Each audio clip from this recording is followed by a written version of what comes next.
Spicers. Spicers were a prominent Irish species in the era of the late 2000s, often found in areas of leisure such as Lucan, Raheny, Swords and sometimes Malahide. The Gaeltacht was a spice factory. Parents would drop their kids to Carrow only to pick up a spicer 3 weeks later, with shutter shades on, eyebrows off and a newfound obsession with the black-eyed peas. The communication tool of the spicer was the hair straightener.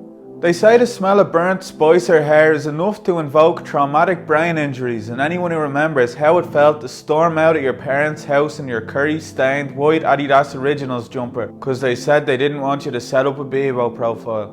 Bebo was where the spicers chose to express themselves, often through the use of a DJ Cammy song in their flashbox, along with writing things like this. Another outlet of creativity for these spicers was through creating their own skins on their homepage. Skins which would almost inevitably be related to Skins, the TV show.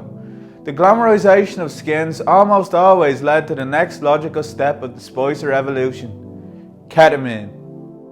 The spicer was the answer to the emos. These two subcultures often fought for dominance, but neither of them ever hit each other because they were cowards. Both of these communities had their own specific vantage points. The emos had Asha and the spicers had Topman. This was their sanctuary where they felt safe.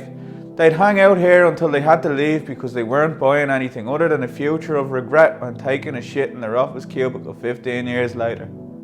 They say if a spicer isn't wearing a host of cheap jewellery on his hands during daylight hours, he must submit his spicer status and demote himself to the level of a sham, which is just a spicer that doesn't care about his appearance. When coming in contact with a spicer in their natural habitat, it's often wise to stuff tissues up your nose, because the overpowering alloy of Lynx Africa, Dax wax hair gel and body odour will launch a full-on assault on your olfactory system.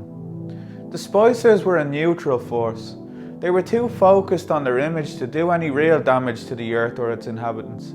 A benign species, a non-violent group, a self-governing social hierarchy based on who was the best at jump style.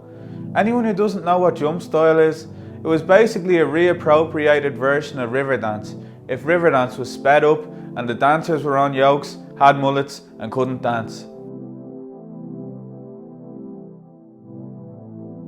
It's easy to look at the spicers and feel different, but the truth is, we're all much more similar than we know. Inside all of us lies a tiny little spicer waiting to get out and listen to hardstyle once more. Namaste.